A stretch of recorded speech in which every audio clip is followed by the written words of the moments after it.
Muy buenas tardes, noches o días, wine lovers. Bienvenidos a un programa más de Vino entre Amigos, el podcast del vino, su cultura y el enoturismo. Hoy es nuestro noveno programa de esta temporada segunda y vamos a hablar un poquito sobre vinos blancos. Iremos un poco copiando la estructura del programa número 3 de la primera temporada, en el que ya tocamos este tema, con lo cual es Vinos Blancos volumen 2.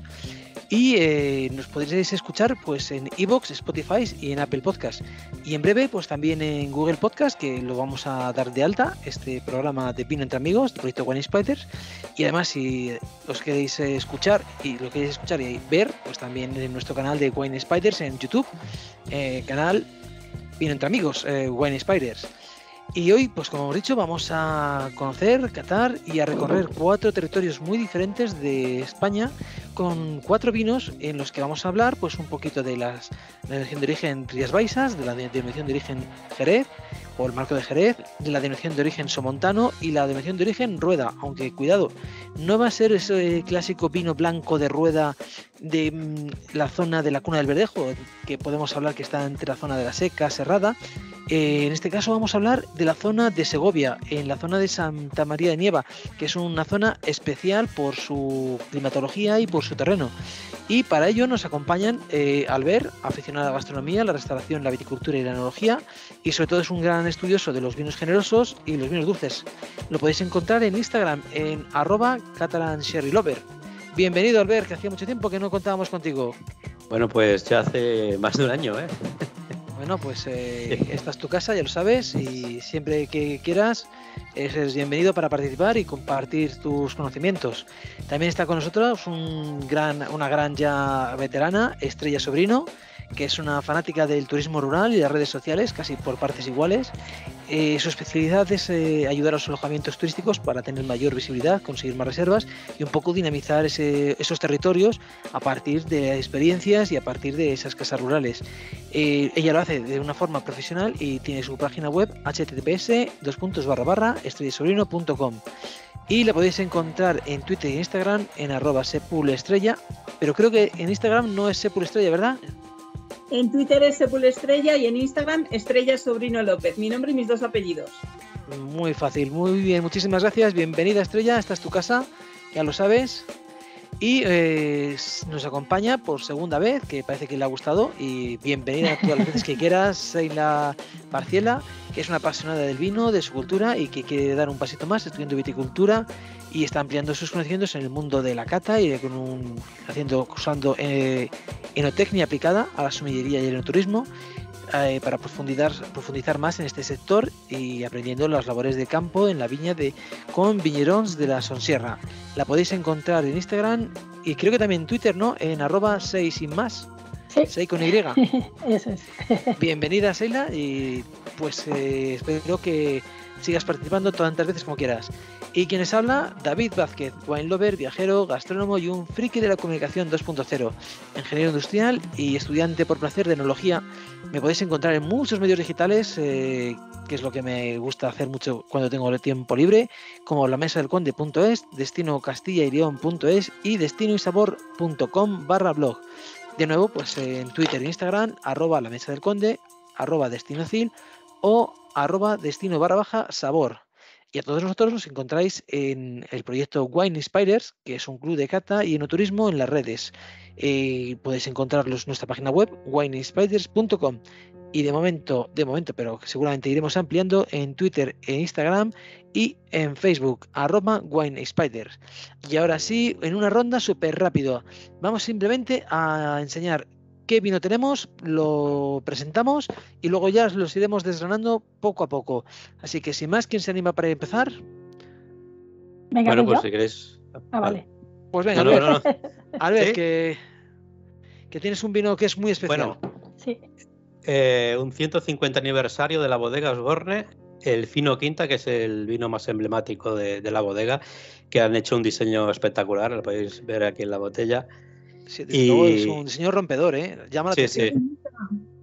Con los colores de Andalucía, la fiesta típica que hacen anualmente allí en el puerto y dedicada pues directamente para las fiestas de allí del puerto de Santa María. O sea, pero ese azul puede ser perfectamente el azul del cielo o el azul del mar, que estamos hablando, que Correcto. que está en la bahía de Cádiz. Los Se colores de la elabora. bodega, los colores, el rojo típico del Fino Quinta, o sea, todo. O sea, Muy muy chulo. típico. Sí. Bien. Estrella, ¿qué vino tienes? Pues mira, a ver si lo Es ven bien. un blanco nieva de rueda. Blanco Nieva Verdejo del 2022, que se hace en Nieva, un pequeño pueblecito segoviano, del que yo lo conozco muy bien porque viví hasta los 18 años a 30 kilómetros de él. Y aunque es un pueblo muy pequeño, se hacen cosas muy grandes y muy buenas como este vino. Sí, es que toda la zona segoviana también dentro de la denominación de origen rueda es muy especial y es diferente y eso marca la gracia, ¿no?, de los vinos, que no sean todos iguales. Y Seila, ¿qué vino tienes? Simplemente mostrarlo y decirnos cuál es. Pues yo tengo, no sé si se ve ahí bien. Sí, Viñas del Vero, Somontano, Gewürztraminer 2022. Gewürztraminer de 2022. Es una variedad muy interesante. Y luego os cuento. Vale, pues yo, a ver que lo enseño en cámara, a ver si entra, se puede ver. Es Pazo de Pegullal, es un albariño de la denominación de origen Rías Baixas del 2022 y tiene 3 meses sobre Lías, que eso ya os digo que luego lo vamos a ver porque es súper visible en la copa, canta. Así que sin más, ¿quién quiere? Si os parece bien, vamos a hablar un poquito de lo que son los vinos blancos en general, ¿os parece? Porque no sé si os sabríais que alguna vez os habéis dado cuenta, habéis pensado, ¿por qué en España decimos vino tinto y no vino rojo? Porque en italiano, en francés, en alemán, en inglés, la tradición es vino rojo y no vino tinto. ¿Lo sabéis? ¿Habéis escuchado alguna vez alguna teoría? No. Bueno, pues aquí estamos también un poco para aprender, ¿no?, de ese puntito cultural. Y es que en España la tradición vitivinícola era de hacer vinos blancos a partir de la Reconquista en la Edad Media. Por eso la uva tinta, que permite hacer vinos blancos, pero no lo hacíamos por el proceso de elaboración, que es una elaboración sin pieles, una fermentación sin pieles. Pues se hacían como dicen los franceses, ¿no? Se podía hacer un blanc de noir, un vino blanco de negro. Y es que nosotros en España no hacíamos vinos tintos, cuando empezamos a hacer vinos tintos, aquello lo empezamos a decir que eran vinos que teñían, por eso le llamamos vino tinto, porque estaba teñido. Ahora, al hacer de la fermentación, es el proceso muy sencillo, le vamos a quitar simplemente el mosto de la uva, lo vamos a fermentar el tiempo necesario, vamos a hacer la fermentación alcohólica y en principio no es necesario nada más, estabilizarlo con frío y sacar al mercado. Luego se pueden hacer muchas cosas, como por ejemplo lo que yo contaré, que es esa maceración con sus lías, pero en principio es el vino más sencillo que se puede hacer dentro del mundo de la viticultura y enología. Si no lo sabíais, bueno, pues lo bueno de compartir información, y ahí queda. Y ya le dedicaremos en su momento a los vinos rosados y los vinos tintos, pues un segundo volumen para cada uno, pero ya lo haremos para la temporada 3. De momento, pues vamos a por los blancos. ¿Quién empieza a hablar de su blanco? Empezamos de atrás adelante. Seila, cuéntame. Vale, pues yo tengo el Viñas del Vero, de la bodega tiene el mismo nombre, ¿vale? Es de la denominación de origen somontano, por la zona de Huesca. Es una de las variedades que se usa allí porque, bueno, yo creo que, corregidme si me equivoco, que soy estudiante y solo me gusta aprender y suelo meter la pata bastante.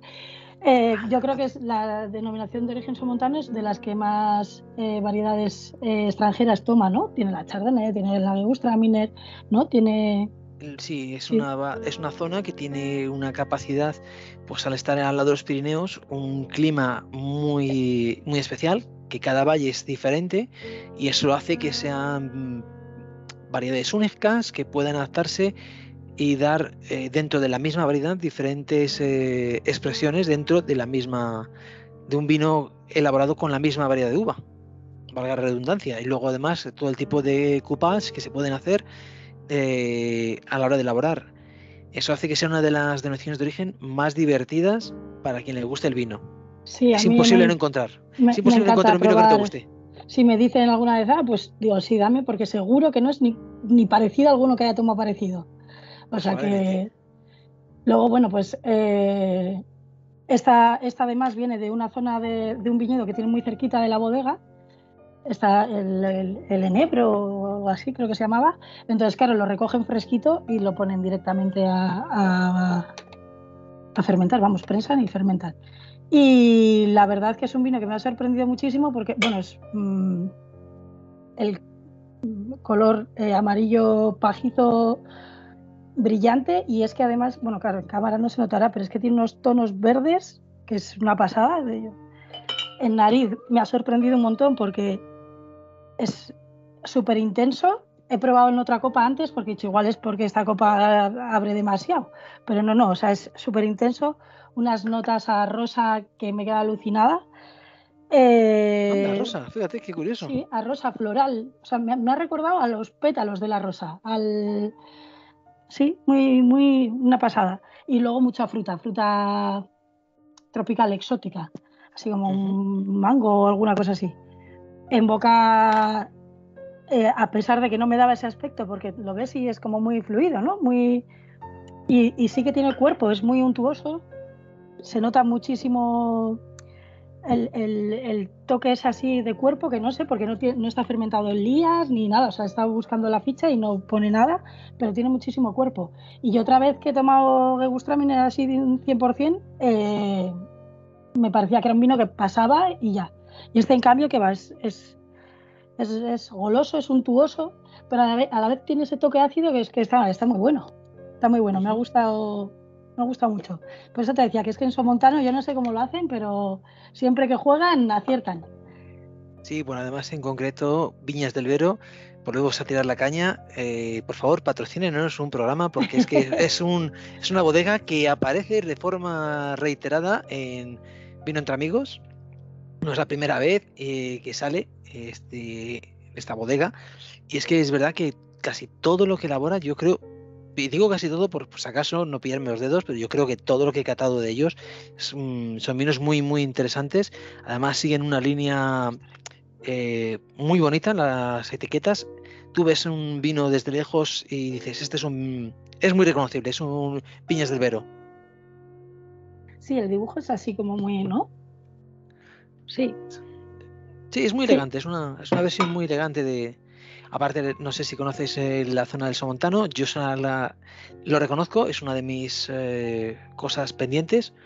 Espero hacerlo, si pudiera este verano, acercarme, porque, a ver, a mí pilla un poquito lejos, pero yo creo que es muy recomendable escapar además del calor entre esos preciosos valles pirenaicos en Huesca, que cada uno es diferente, y como además el año pasado me vendió también la motoestrella hablándome de Barbastro y esa catedral que por fuera no parece valer nada y luego todo lo tiene dentro y te deja boquiabierto, eso ya a quien le guste el arte creo que ese tipo de cosas le apasionan.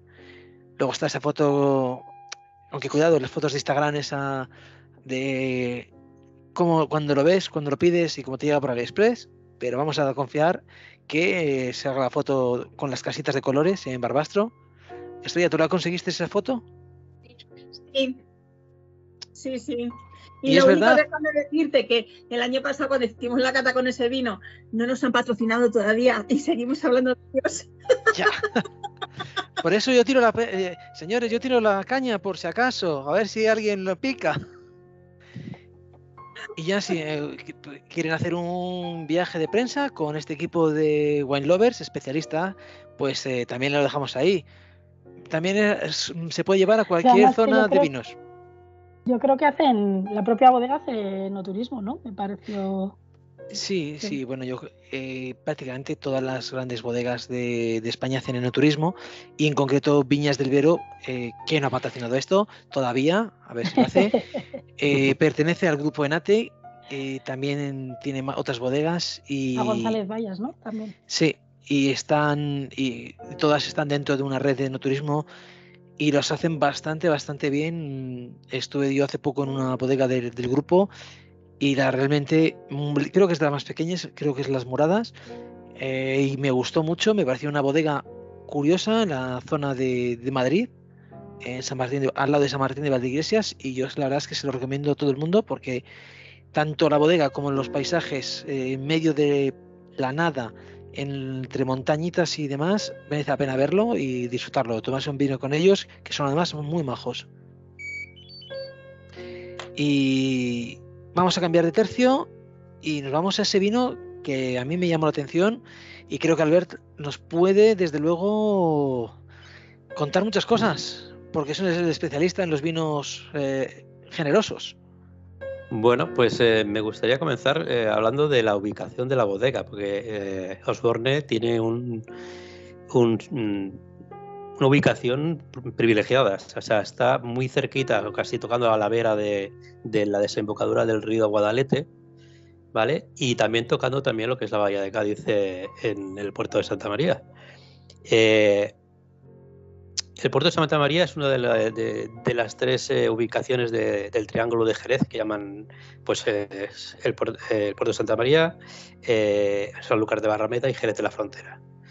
Esto sería en principio lo que es la zona de crianza, ¿no? Hasta ahora, porque este año ya, bueno, finales del año 2022 y principios de 2023, el pliego de condiciones ha cambiado en el marco de Jerez y ahora se ha extendido esa producción ya, se ha extendido a todos los territorios que elaboran Jerez en la zona.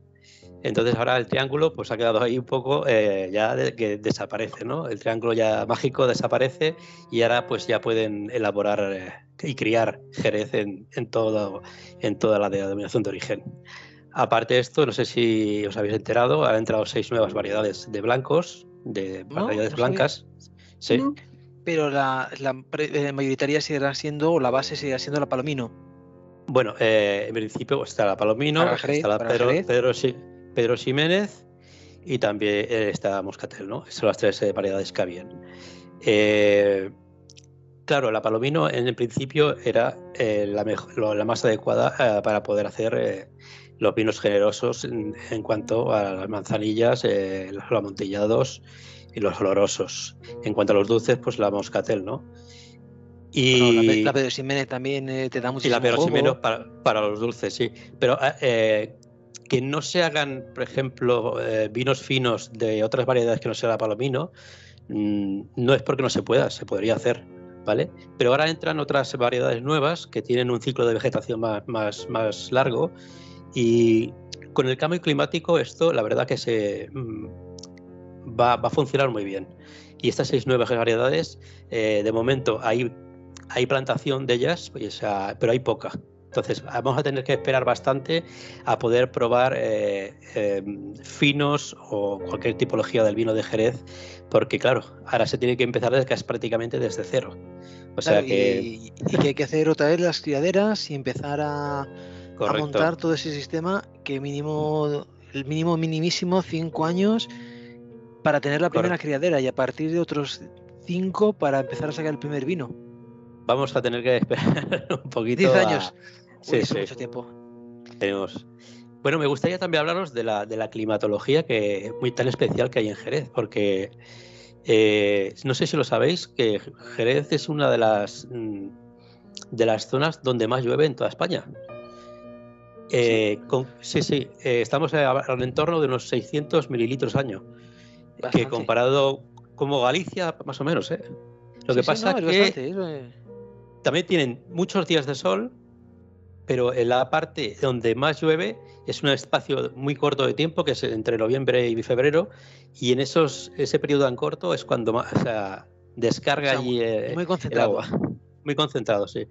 Y después, no lo sabía yo, en la Sierra de Grazalema, que está justo en frontera con Málaga, dicen que es posible que llegue a llover 2.000 mililitros año. Esa es la zona de España donde más llueve. No, es que esa no es la zona de España, es la zona de Europa donde más llueve. En la península ibérica, por sus características geográficas tan especiales, tiene la capacidad de presumir de ser el lugar donde más llueve, donde mayores precipitaciones hay de Europa y donde menos precipitaciones hay de Europa. Eso hace que tengamos una geografía súper extraña, súper rara y también más rica, y nos permite tener tantas variedades de vino, tantas gastronomías y tantos caracteres. Eso al final, pues bueno, nos da, yo creo que nos enriquece. También me gustaría hablaros del velo de flor, ¿no? Porque como lo que es en Cádiz hay como pequeños microclimas en diferentes zonas. Estamos hablando de que, por ejemplo, de una población a la otra, que pueden estar entre 25 y 30 kilómetros, puede haber una diferencia climática como la que puede haber, por ejemplo, entre, yo qué sé, Jerez y Galicia. Es alucinante, o sea, sí. Entonces esto afecta cada vez menos. Porque es curioso, ¿no? Porque estamos hablando en superficie, porque cuando hablamos, por ejemplo, de, como voy a hablar yo un poquito de los bancales de las Rías Baixas, o un poquito más al interior cuando se habla de la Ribera Sacra, o mismamente si hablamos de la denominación de origen Arribes, en muy pequeña distancia hay microclimas, pero más basados en la altura, porque estamos hablando de grandes cortados por donde pasa un río y donde la diferencia está de estar en la parte alta de la montaña a estar en la parte baja, pero tampoco es que yo lo conozca mucho y siempre he ido de paquete, pero yo creo recordar que más o menos esa zona no deja de ser una zona aluvial, que es más bien llana y no hay unas grandes diferencias de altura, sino es curioso, ¿no? Ese salto de microclima sin estar asociado a la altura. Claro, tener en cuenta que la altura máxima que hay en Jerez, en el viñedo, son 160 metros. No hay más. Incluso hay viñedos que están por debajo del nivel del mar. Si vamos a las zonas más altas, que es donde están las partes más calcáreas, donde encontramos la albariza más pura, después en la zona media, a los 80 metros así, ya encontramos un poco de arcilla y de zona calcárea. Y ya la zona que está tocando al mar prácticamente es la que llaman zona de barros, que allí la moscatel pues, es la variedad que mejor se desarrolla allí. Como decía, quería hablaros de lo que es el velo de flor, porque estos microclimas hacen que se comporte de una manera muy diferente. Por ejemplo, si hablamos de la zona de interior, el desarrollo que se hace en el velo de flor es muy lento, y el velo pues es mucho más pequeño del que podemos encontrar por las zonas que están más tocando al mar, que tienen más frescor, que tienen los vientos del poniente y del levante, pues que facilitan que se desarrollen con mucha rapidez y con mucho grosor. O sea, ahí ya tienen unos grosores súper altos y que tapan por completo lo que es la capacidad del vino. O sea, el oxígeno no penetra dentro de lo que es el vino, y eso pues tiene que no es mejor ni peor, hay que estar atentos a eso.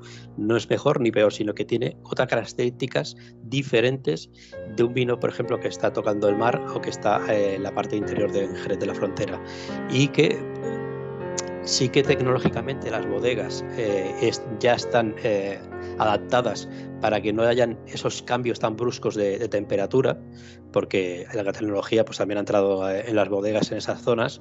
Pero antiguamente, pues claro, había mucha diferencia, porque había momentos durante el año que en Jerez de la Frontera el velo de flor incluso se llegaba a perder un poco, y claro, cuando se pierde el velo de flor penetra el oxígeno en el vino, y eso pues te cambia radicalmente las características del vino en cuanto a la nariz, el color, el paso por boca, la estructura del vino. O sea, es muy diferente, ¿no? Sí, bueno, que es verdad. De todas formas, nuestros antepasados ya conocían un poquito ese tema.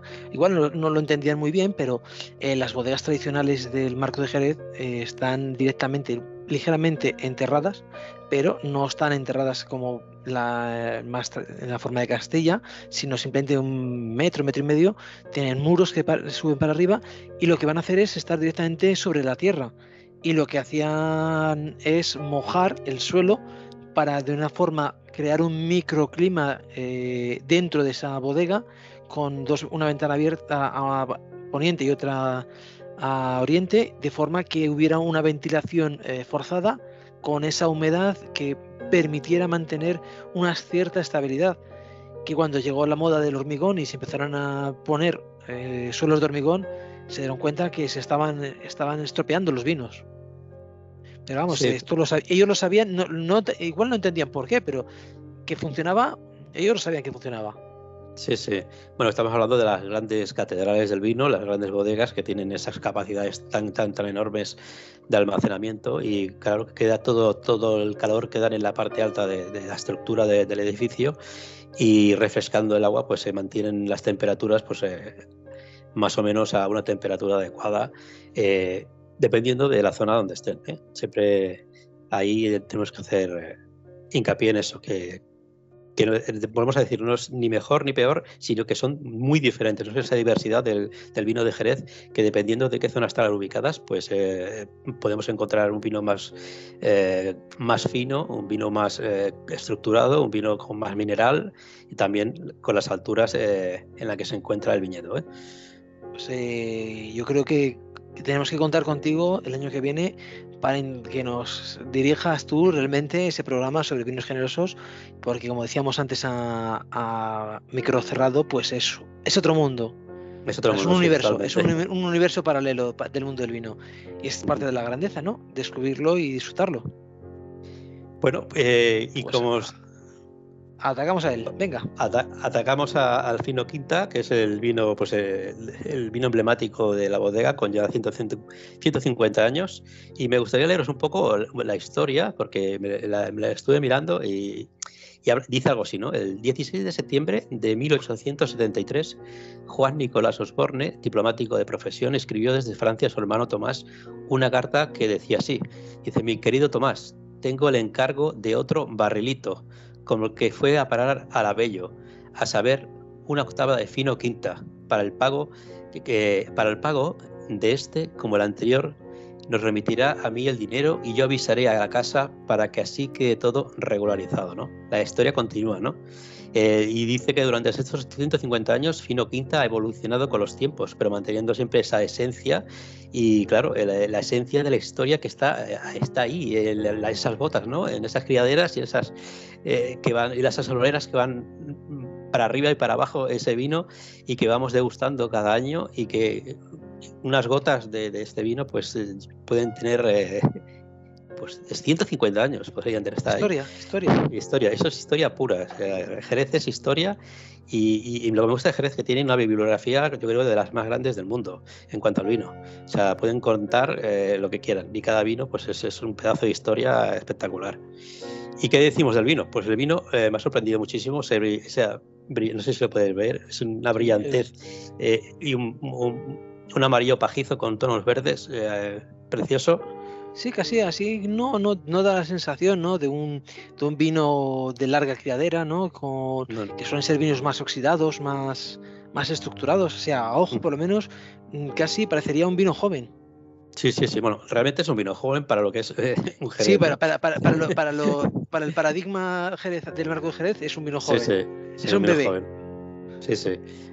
Y la nariz, esas notas de panadería, de almendra amarga, las típicas de esto, y en boca. Yo ya lo he probado, y lo que más me ha sorprendido es esa distancia que hay tan corta de la bodega al mar, que se nota esa salinidad que tiene el vino, que es algo espectacular. Es que es una... Perdona que te corte, pero creo recordar que es una de las características que tienen los finos de Osborne al estar en Puerto Santa María respecto a unos más clásicos, ¿no? Vinos jerezanos, propiamente dicho, pues un Tío Pepe, o que es más del interior, van a perder esa salinidad que vamos a encontrar en la bahía de Cádiz, también en otras variedades de vinos, por ejemplo la Tintilla de Rota, que se le transmite esa salinidad, también ese suelo que es diferente. Creo que también por lo menos en la tinta de Rota se nota bastante, y por lo que tengo entendido, no soy un experto, en este vino también se va a notar algo. Sí. O sea, mira, una vez estuve haciendo un curso y me explicaban un poco en las uvas la capa ceria que tienen por encima las uvas, eso hace que se impregnen los aromas que atacan directamente al viñedo. Sí, Si lo por que le ejemplo, rodea. si lo que le rodea, o sea, quieras que no, todo eso al final se transmite al vino y queda ahí identificado perfectamente. Y en Jerez es que todos esos vinos que están cerca del mar, esa salinidad es muy marcada. Si lo vamos al interior, a la zona más interior de Jerez de la Frontera, pues ya tienen otras características, pero en concreto pues la salinidad es un punto que tiene fuerte, que esto con unas gambas cocidas de allí, pues tiene que estar espectaculares. Ay, me estás poniendo los dientes largos, que es una hora muy buena. Sheila, perdona, Sheila, has silenciado el micrófono. Si estabas hablando no te hemos oído.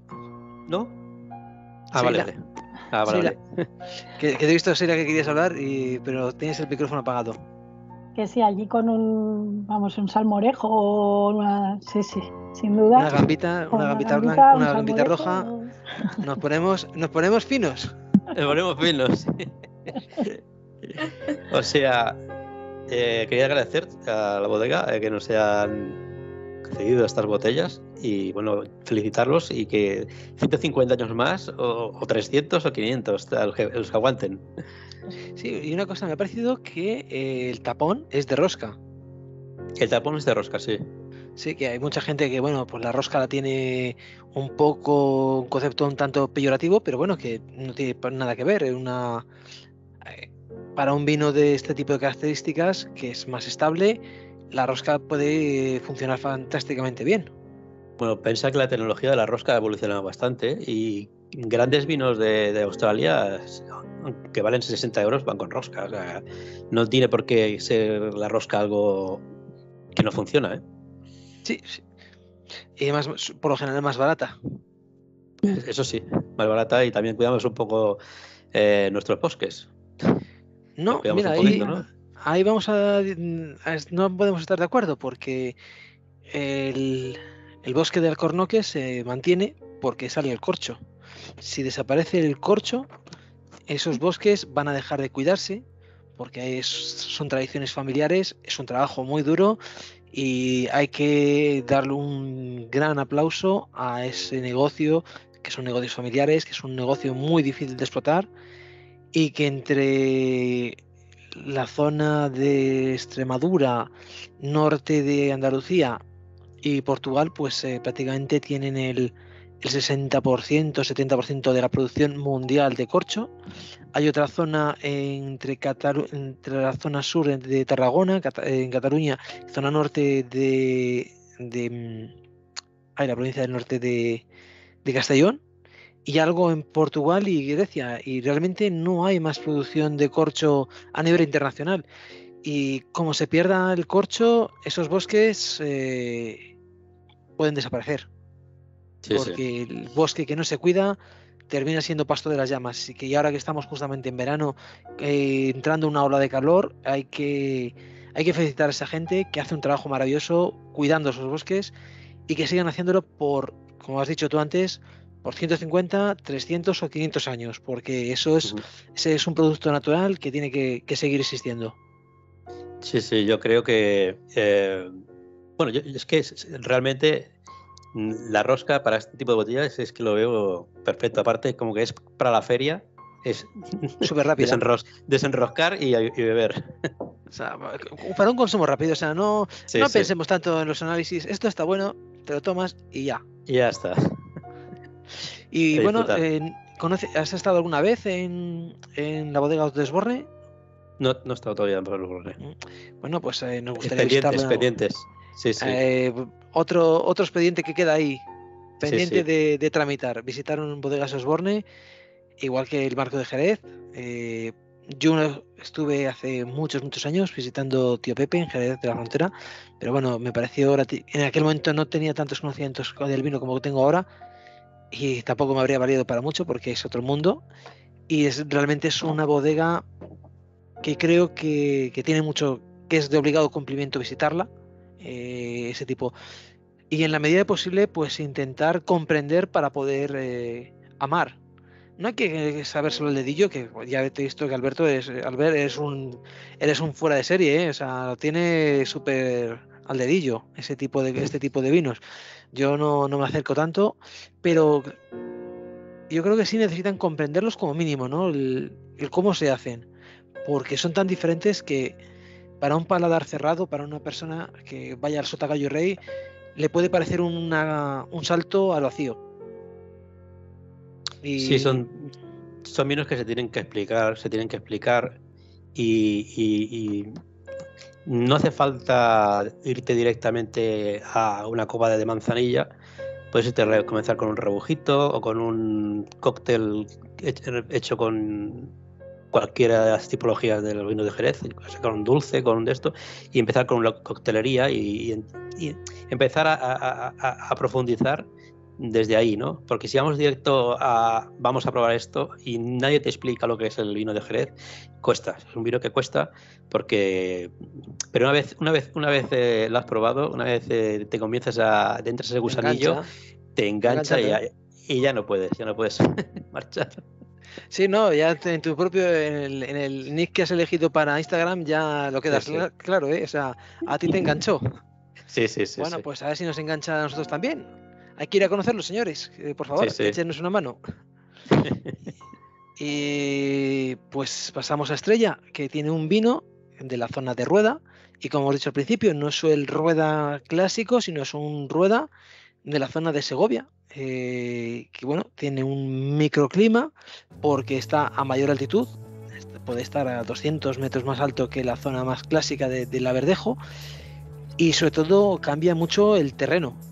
Ya estamos en unos terrenos más arenosos y eso, pues a ver si lo vamos a encontrar en este vino. ¿Qué nos puedes contar, Estrella? Sí, la Verdejo está a 700 metros y la zona esta anda por unos 830 o así. Entonces, lo que decías tú, de la diferencia casi los 200, ¿sabes? Y eso se traslada... Cuando comentabas del terreno, pues es muy, muy arenoso y mucho canto. Claro, pues eso le puede dar pues unos caracteres muy diferentes y además las producciones no serán exactamente iguales. Bueno, es una subzona, aunque dentro de Rueda todavía no las tienen oficializadas. Puede ser, como decía Albert, que han abierto la mano para meter nuevos territorios dentro de O, pero vamos camino a hacer como los franceses, ¿no? Vinos de zona, vinos de pueblo, grandes vinos de pueblo y vinos de parcela. Y aquí creo que vamos en ese camino. Poco por lo que me cuenta y que conozco de esa zona de Rueda y lo que me has contado al ver de lo que hay en esa ruptura, ¿no?, del marco de Jerez clásico, puede que vayamos por ahí los tiros. ¿Qué os parece? Yo creo que, bueno, Segovia es una zona que hasta no hace mucho pues era la zona vitivinícola, pero tampoco tenía mucho renombre, y hasta que han entrado los grandes bodegueros y se han apropiado de las zonas más interesantes, ¿no?, de esa zona,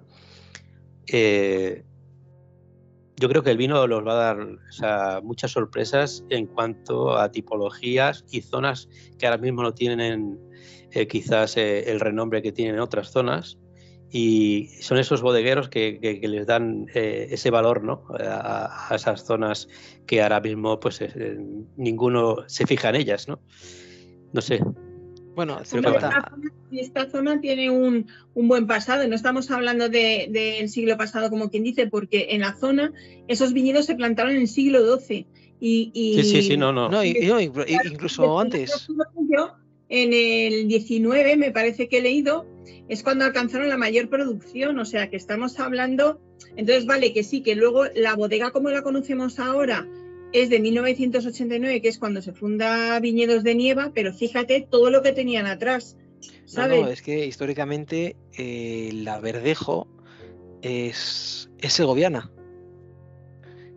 Procede de la zona de Coca, la ciudad romana de Cauca, donde nace Teodosio el Grande, el gran emperador romano, uno de los grandes emperadores romanos de origen hispano. Es de la ciudad de Cauca. Tanto es que le va a gustar esa variedad que se la va a llevar a Roma cuando llegue a ser emperador. Lo que pasa es que evidentemente nos llega la invasión musulmana y hay que levantar las viñas porque solo se va a utilizar para tomar el fruto, no se van a elaborar vinos. Bueno, eso dice la teoría. Luego todos sabemos que los grandes reyes, emires y luego califas de Córdoba eran muy buenos catadores, eso dicen las crónicas.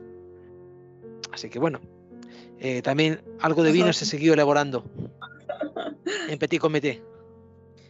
Yo diría que es un poco como el Priorat, ¿no? El Priorat, hasta que no entró pues Álvaro Palacios y otros bodegueros de renombre a darle ese valor que tenían aquellos, bueno, estos viñedos que tienen unas características también muy, muy especiales, pues no se ha puesto en el mapa a Priorat. Pero yo me recuerdo... Y ahora no hay quien le tosa, o sea, ya están...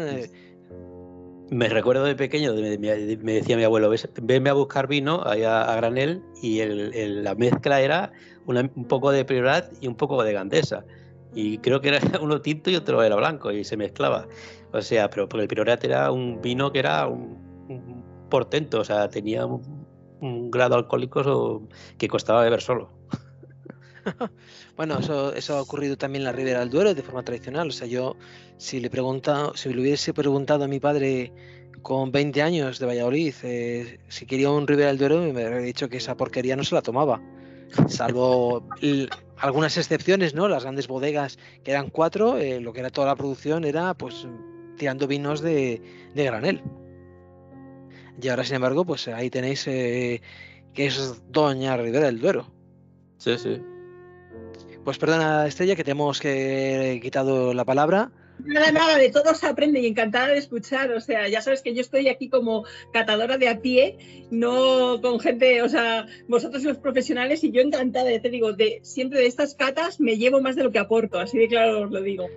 Y más que nada, comentaros que, hablando de lo que decías tú, Albert, de lo del nombre, aquí quien dio el empujón, como quien dice, fue Martue, que se metió de accionista en el 2009 y a partir de ahí ya fue, ¿sabes? Como que pegó el pecho, ¿no? Como quien dice.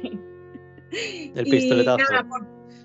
Y nada, por ponernos a día de hoy en cuanto al vino, pues tengo que confesar que no lo había probado nunca, porque como tenía en mi mente pues la bodega que habíamos hablado anteriormente, ha sido hoy la primera vez que lo he tomado y como no me podía esperar, lo he abierto hoy al mediodía, que lo hemos maridado con una paella, ¿vale? ¡Ole! Entonces, oye, que yo casi, que hoy no he comido. Me acerco con un tupper. Pues no ha quedado ni granito, hijo, así de claro te lo digo. Y muy bien, o sea que el maridaje, porque yo decía, digo, no vas a ir a lo típico, ¿sabes? Del arroz, las gambas y tal, y dice mi pareja, ¿qué te parece si hacemos una paella? Digo, perfecto. Así que con la paella marida de vicio. Ahí ya tenéis el dato para cuando lo probéis. Y en cuanto al vino, lo que decías tú de las tapas lo de rosca, este es de corcho, ¿vale?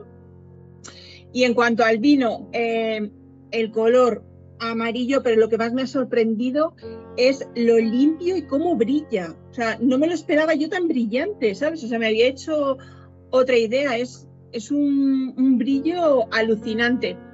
El olor, me ha pasado una cosa curiosa, porque yo de los blancos nunca me había recordado un vino tanto al hinojo.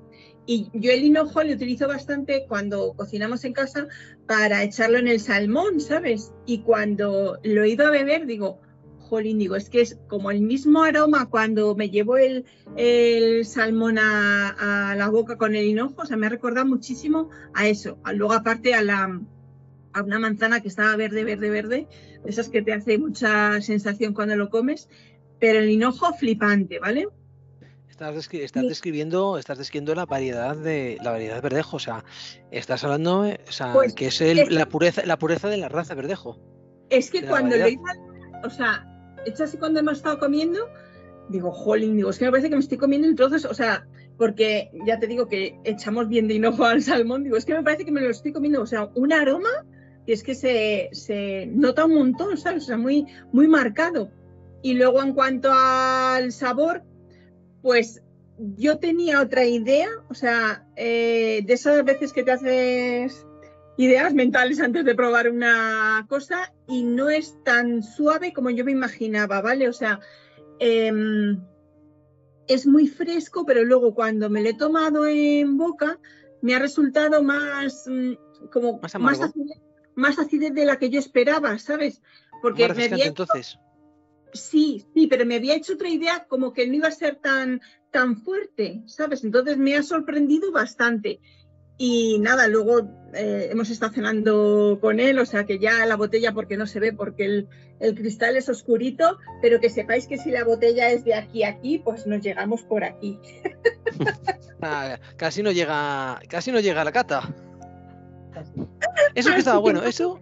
Va a ser un vino que, mira, gracias a no haber tenido la otra botella, le hemos descubierto y ya lo hemos apuntado en las bodegas pendientes de visitar para ir a verla, porque ya dices, jolín, o sea, tenemos que ir a... es verdad, como al final pues eso, me tocó comprarla, el precio está muy bien, porque creo que andaba por 6,10 o por ahí, o sea, que estaba bien. Vale, en caso encima es un verdejo que está bien de precio, no es el tirado este de precio de 2 euros, que esos son pues lo que son, pero tampoco se sale de... Es un vino que puedes perfectamente comprar y no te hace un roto en la cartera. No, y merece la pena, ¿eh? O sea, ya te digo que a mí me ha sorprendido. Y luego nada, esta bodega, pues aparte tiene otra en Toledo, en un pueblo, no sé si se llamaba La Guardia, en un pueblo pequeñito de La Guardia, de no, la Guardia es... Ya, me sale ahora La Guardia, pero no es. Es en un pueblo de Toledo donde tienen la otra bodega. Además que en la otra bodega, pues eso, hacen comidas, hacen un montón de eventos, porque he estado bicheando la página de Facebook, ya me he ido a sus redes sociales y lo mueven bastante. Pero bueno, que me ha sorprendido. Bueno, pues yo sí que lo conocía y la verdad es que fue un vino que me gusta. Y pues ya nada, lo vamos a recomendar entonces. El Blanco Nieva. Sí. Y además, mira, hoy no tenía salmón y para cenar nos hemos hecho salmón ahumado. Bueno, pues también muy rico, es una buena mezcla. Por eso te digo que pega también bien. Entonces, bueno, pues ¿me podrías recomendar alguna zona? O háblame un poquito de ese pueblo, ya que has estado viviendo al lado. Yo sí que lo conozco, sé que tiene un monasterio, una iglesia monasterio precioso, que tiene unos capiteles románico-góticos muy, muy chulos.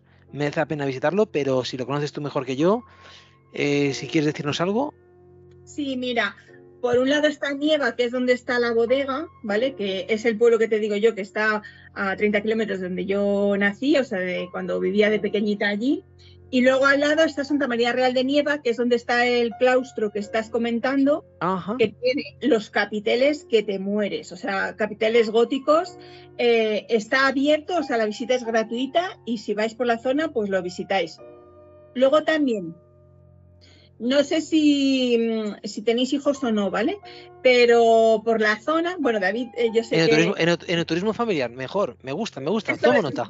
Vosotros, Albert y Sheila, no sé si tenéis familia, pero cerquita de eso está el parque temático Mudéjar de Olmedo, que es un parque grande en el que tienes réplicas de los monumentos mudéjares de un montón de sitios hechos a tu escala. Y yo, por ejemplo, me metí ahí uno del Castillo de Coca, ¿vale? Pues entonces entras dentro y estaba a la altura de mi cabeza. Yo mido 1,62, 1,63 para que me haga referencia, y están todas hechas de réplicas. Además que luego a los críos les encanta porque aparte de ver los monumentos que juegan, suben, bajan, tiene un trenecito, dos trenecitos por todo el parque, pequeñitos, no es de montar. Sí, dos circuitos. Eso, y tienen fuentes y demás. Entonces, eso para los críos.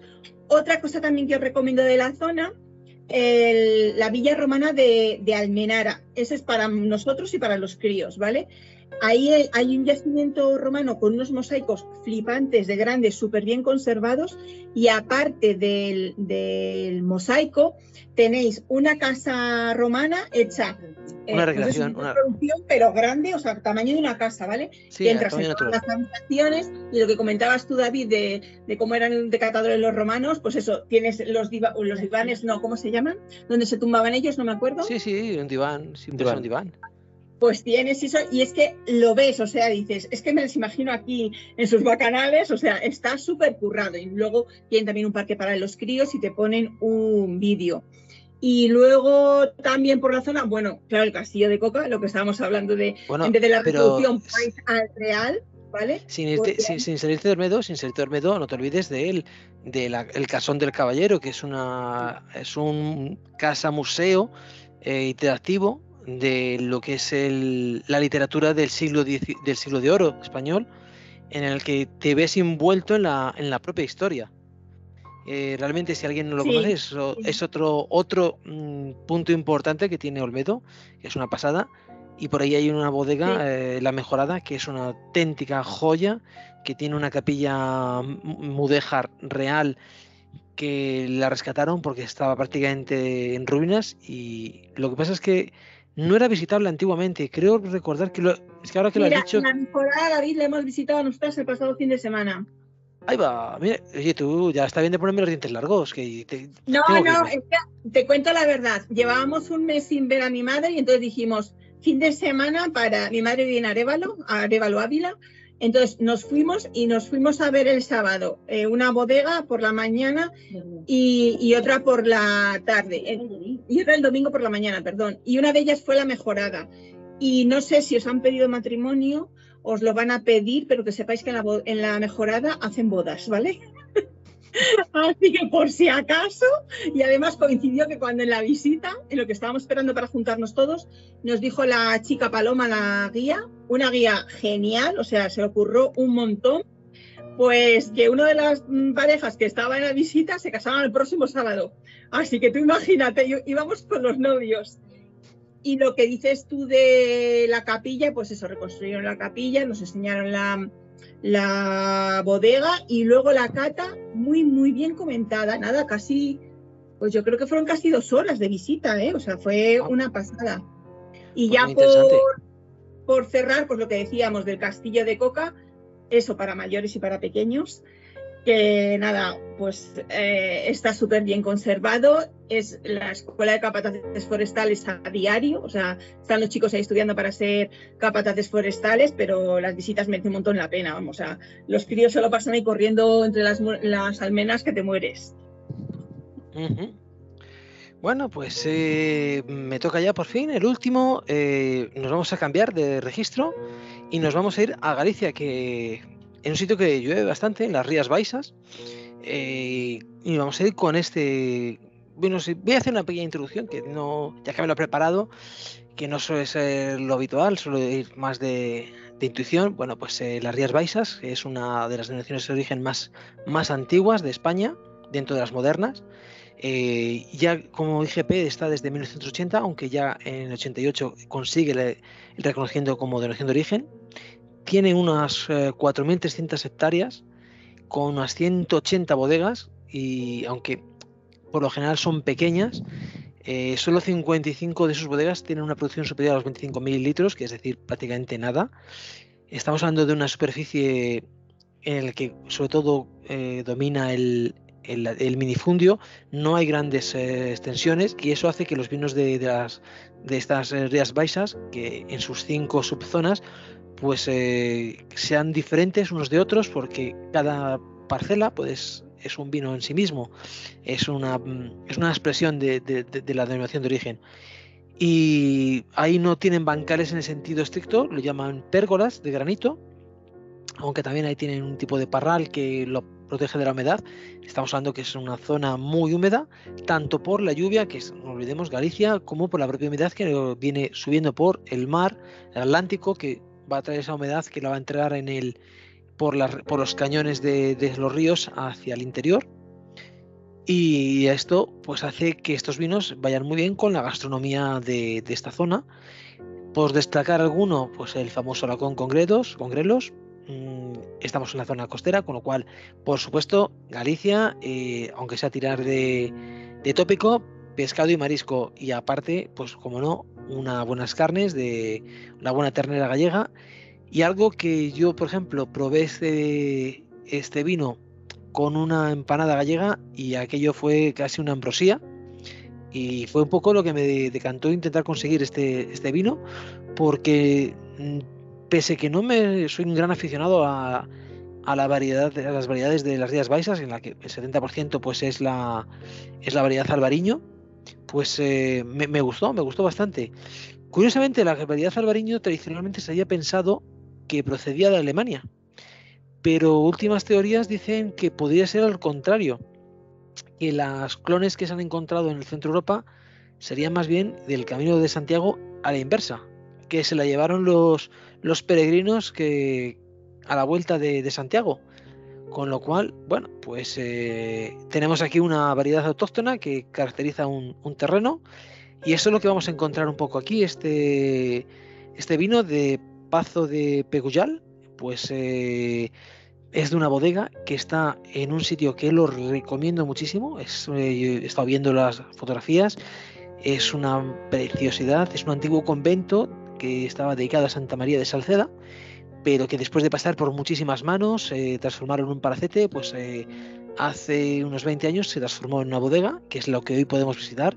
Y entonces, como palacete que era, pues se han conservado y ampliado y mejorado los jardines, y todo su entorno tiene la ventaja de tener las viñas que van a producir la uva para este vino, y tiene pues las variedad más, lo que caracteriza más a esta bodega, pues es las flores, y eso luego lo vamos a ver incluso trasladado a este vino. Tienen más de 370 variedades de camelios, que tampoco es que yo sea un experto en flores, pero a mí 370 variedades me parecen muchas variedades.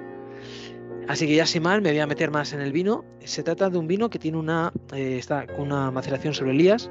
La maceración sobre lías es cuando las levaduras muertas las dejamos reposar durante un tiempo en contacto con el vino, las lías finas, lo cual va a hacer que le dé untuosidad, que le dé persistencia al vino, que le dé un toque más armonioso, y este, pues aunque como está filtrado, no está filtrado en sentido, sino que está desfangado por frío, resulta que tiene una pequeña turbidez. Me voy a echar un poco más porque está tan bueno que yo le he ido dando tragos, y es que no sé si la cámara llega a verse, pero tiene pues esa turbidez, no sé si lo llegáis a ver, sí, ¿no? Sí, algo se ve, se ve una cierta turbidez que, a ver, en el tema de vinos los más puristas dicen, ay, eso está mal. En este caso no, es una cosa que está buscada, es esa untuosidad que se va a notar. Y bueno, pues sin embargo el color se ve, es un amarillo pajizo, limpio, brillante. Esa burbuja que queda ahí, casi os diría que parece que estuviera con una maceración carbónica, que no es el caso. Aromáticamente, intensidad media. Las flores, eso que os contaba, ¿no? Que esas flores que están a su alrededor, yo creo que es lo que se van a trasladar aquí. Y un poquito de salinidad. Es muy, muy, muy fresco. Aromáticamente está muy bien.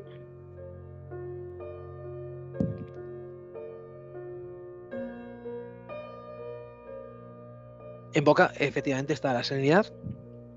Y se nota el territorio, ese toque del terreno, de la piedra, una mineralidad muy marcada, le da mucha frescura.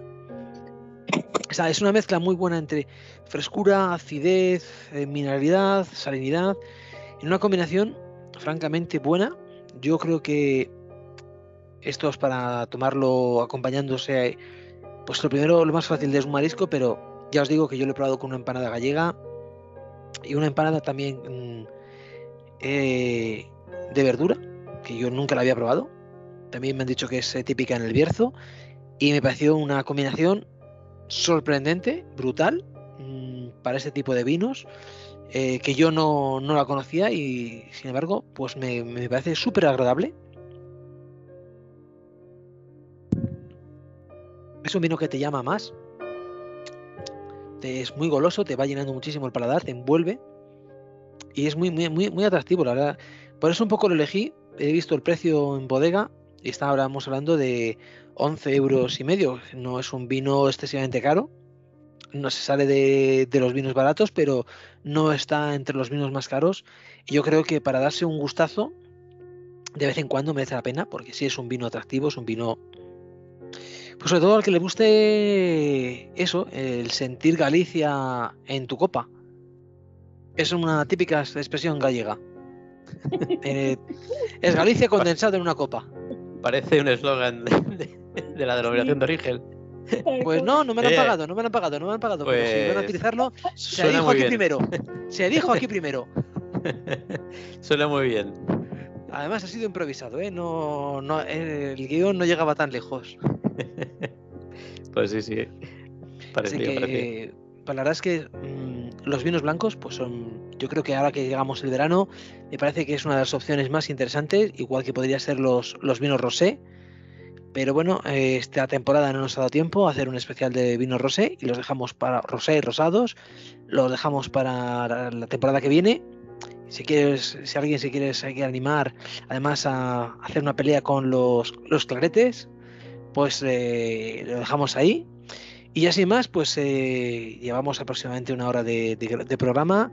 Creo que hemos hecho una pequeña disertación sobre 4 territorios muy diferentes, 4 zonas de producción de vinos blancos. Por supuesto, no son las únicas zonas donde se hacen vinos blancos de gran calidad, pero bueno, son 4 vinos muy característicos, ¿no? Como el Somontano, Rueda, Rías Baixas y la zona de Jerez. Diferentes características, diferentes expresiones, y al final lo importante pues es eso, disfrutar y que cada uno encuentre el vino que más le guste. Sin más, pues yo creo que lo dejamos aquí. Si alguien más quiere decir algo, estáis invitados, y si no, os cierro el micrófono, ¿eh? A las bodegas. Muchísimas gracias a las bodegas. Empiezo, muchas gracias sobre todo al distribuidor aquí en Madrid, de Pazo de Peguyal. Muchísimas gracias al distribuidor en Madrid de Bodegas Osborne.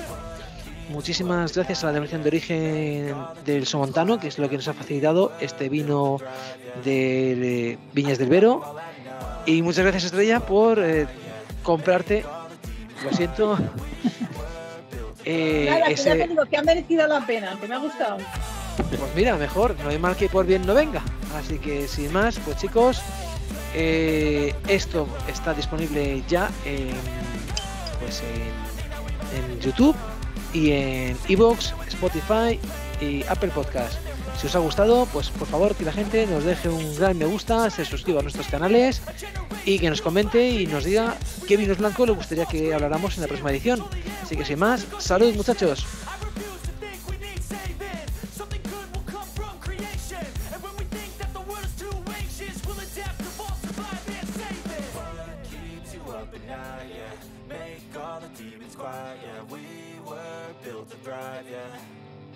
I think that we've all had enough.